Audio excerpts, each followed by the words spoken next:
Olá, hoje a nossa aula é sobre a classificação periódica dos elementos, ou a famosa tabela periódica. Essa tabela é extremamente importante, ela é um resumo de uma série de características, de propriedades dos elementos químicos. Então, quanto mais informações, quanto mais eu puder assimilar da tabela, melhor para o meu andamento na química. Você já teve uma coleção na sua casa, não é? Essa coleção começa a ficar muito grande, surge a necessidade de se organizar essa coleção. Os químicos também. Cada vez mais foram descobrindo esses elementos. Hoje a gente tem por volta de 116 elementos. Então surge a necessidade de se organizar esses elementos. E a tabela é isso, essa organização. Vamos dar uma olhada na tabela. Extremamente bonita, colorida, não é? Tudo aí tem uma razão de ser. Primeiro você olha, você vê 7 linhas, que são os 7 períodos. Você está vendo que tem umas setinhas puxando alguns elementos aqui para baixo, que eles não cabem ali na tabela, não é? É a série dos lantanídeos e a série dos actinídeos. Eles se encontram naquele espaço pequenininho ali. Então estão escritos abaixo. As cores têm um motivo de ser. É lógico que cada tabela pode ter uma cor diferente. Você tem que olhar a legenda de cada tabela. Nessa nossa tabela, o que está de azul e verde são os metais. Esses amarelos são os semimetais. O laranja são os não metais e essa última coluna são os gases nobres. Se você observar, os símbolos também estão de cores diferentes. Os símbolos em preto indicam que os elementos estão no estado sólido. Os em azul são gasosos e os dois em vermelhos, que é o bromo e o mercúrio, são líquidos a temperatura ambiente. Então, essa tabela, só de olhar, só o visual, você já viu quantas informações. Você se lembra que metais têm altos pontos de fusão, de ebulição, conduzem calor, energia elétrica. E os não metais têm propriedades opostas aos dos metais. Essa tabela moderna, essa nossa, ela foi organizada em ordem crescente de número atômico. Então, se você observar ali na tabela, quando você focaliza ali o potássio, o número atômico dele é 19.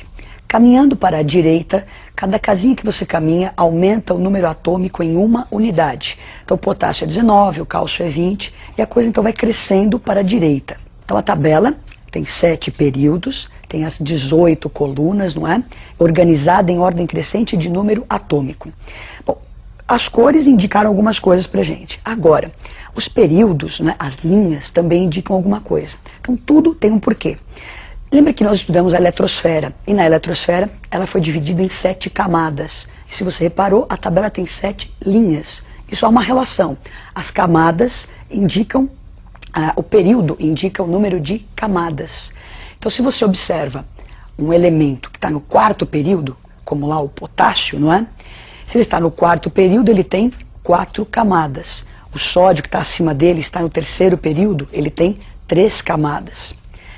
Então, o período indica o número de camadas do elemento.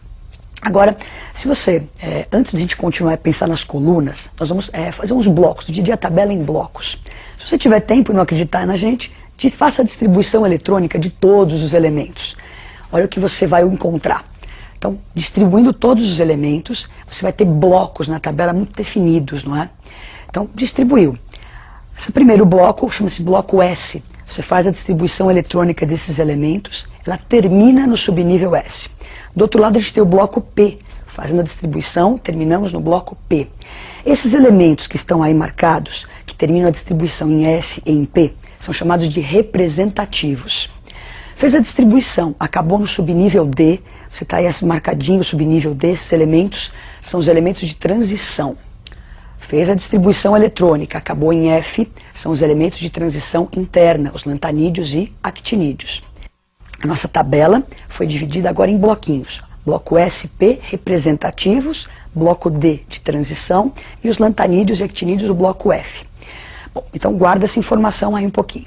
Agora vamos voltar para as colunas, para as famílias, não é? Antigamente, você numerava as colunas em 2 blocos. 8 famílias, 8 grupos A e 8 grupos B. Hoje em dia, se numera, segundo a IUPAC, direto de 1 a 18. Então, se você observar a animação, antigamente nós tínhamos famílias A, famílias B, agora de 1 a 18, consecutivamente. Você percebe que existe uma relação muito grande entre a posição do elemento na tabela periódica e a sua configuração eletrônica. Então, o período indica camada.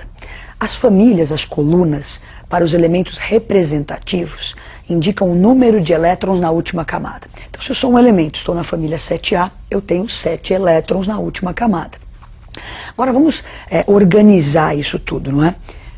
Vamos fazer uma tabelinha com essa configuração eletrônica da camada de valência de alguns elementos importantes. Família 1, ou a antiga 1A, a sua configuração eletrônica, todos os elementos que estão nessa mesma família, nesse mesmo grupo, têm a distribuição terminada em S1. Então, 1 elétron, bloco S. Este N indica justamente o número de camadas, o período em que o elemento está.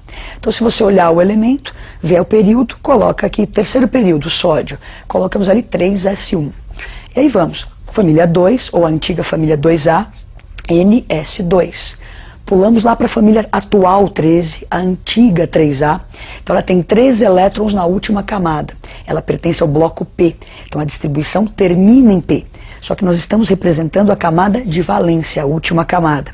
Então nessa última camada existe o subnível S e P.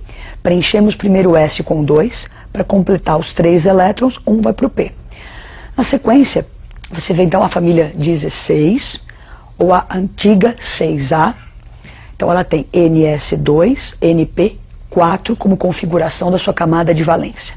A atual 17, antiga 7A, NS2, NP5.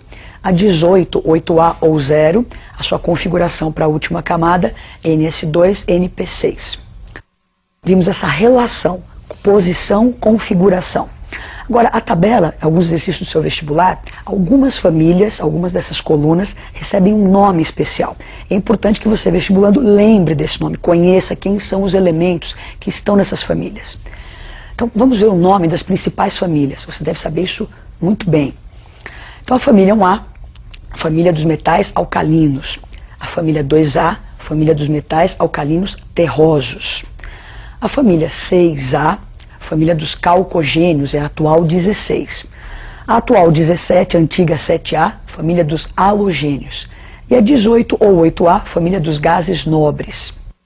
Lembre-se desses nomes e dos elementos que constituem essas famílias, não é? Agora, a tabela, lembra que nós falamos, ela nos dá informações. Então você está aprendendo uma série de informações sobre a tabela. Olhando para ela, você vai recebendo essas informações. Uma outra coisa que a tabela pode nos fornecer são propriedades. Existem propriedades dos elementos que acompanham, né, os períodos. Então eu selecionei duas propriedades importantes para que você se lembre e conheça, não é? O tamanho do átomo e a eletronegatividade. Então nós vamos ver o comportamento dessas propriedades ao longo dos períodos. Então olhando a tabela, não é? Ao longo de cada período, o tamanho do átomo ele cresce no sentido em que está apontando a setinha. Então, da direita para a esquerda. E cresce de cima para baixo. Então, se você observar, nesse cantinho da tabela, você tem os metais. Então, os metais são átomos grandes. Os não metais seriam átomos pequenos. Na sequência, aparece, então, a eletronegatividade. Você vê que os gases nobres não possuem a eletronegatividade e ela cresce para cima e para a direita. Nesse cantinho estavam os não metais. O que é a eletronegatividade? Os metais, os não metais, são eletronegativos, não é? Eles têm uma grande tendência em receber elétrons. Então os não metais têm uma grande eletronegatividade, têm uma facilidade em receber. Então se você casar essas duas informações, os metais são átomos grandes, tem uma facilidade em doar elétrons. Os não metais são átomos pequenos, com uma grande tendência em receber elétrons. Tivemos uma noção de algumas características da tabela periódica. Vamos fazer um exercício agora para consolidar esses conceitos. Então, olhando para o exercício. Os elementos 1, 2 e 3 têm as seguintes configurações eletrônicas em sua camada de valência. Então, aí estão representados a última camada de 3 elementos, não é? 3S2, 3P3, 4S2, 4P5, 3S2. Com base nessas informações, assinale a alternativa errada. Então, se você dá uma passada geral pelas alternativas, eu quero a errada, ele diz se o metal, o seu elemento 1 é não metal, se é halogênio, se é alcalino. Para a gente poder resolver isso, vamos voltar aos elementos e caracterizá-los melhor. Vamos para a resolução. Pode observar o elemento 1, a sua configuração eletrônica da última camada, 3S2, 3P3. Então, se ele tem 3 camadas, ele se encontra no terceiro período da tabela periódica. Se eu totalizar os elétrons dessa última camada, 2 mais 3 são 5 elétrons, ele pertence à família 5A. Sendo um elemento da família 5A do terceiro período, ele é um não metal. Vamos para o elemento 2 agora. No elemento 2 eu tenho a configuração 4s2, 4p5. 4 camadas se encontram no quarto período. Totalizando os elétrons, 2 mais 5, 7 elétrons, pertence à família 7A, um halogênio, a atual família 17, também um não metal. Agora o elemento 3, a sua configuração era 3s2. Então 3 camadas, ele se encontra no terceiro período, 2 elétrons na última camada, está na família 2A, um alcalino terroso, um metal. Continuando então a resolução, voltamos para as alternativas. Ele queria a alternativa errada, se você se lembra. Então o elemento 1 é um não metal, sim, acabamos de verificar isso. 2 é um halogênio, perfeito. 3 é um metal alcalino terroso, correto. Já a letrinha D dizia que o elemento 1 e 3 pertence ao terceiro período da tabela. E nós vemos que isso é verdade, eles estão ambos no terceiro período. Então a alternativa errada, a letrinha E, os 3 elementos pertencem ao mesmo grupo, à mesma família? Não, famílias diferentes. Então a resposta E. Os elementos pertencem a grupos diferentes. Então por hoje é só. Vimos um pouquinho da tabela periódica e até a próxima aula.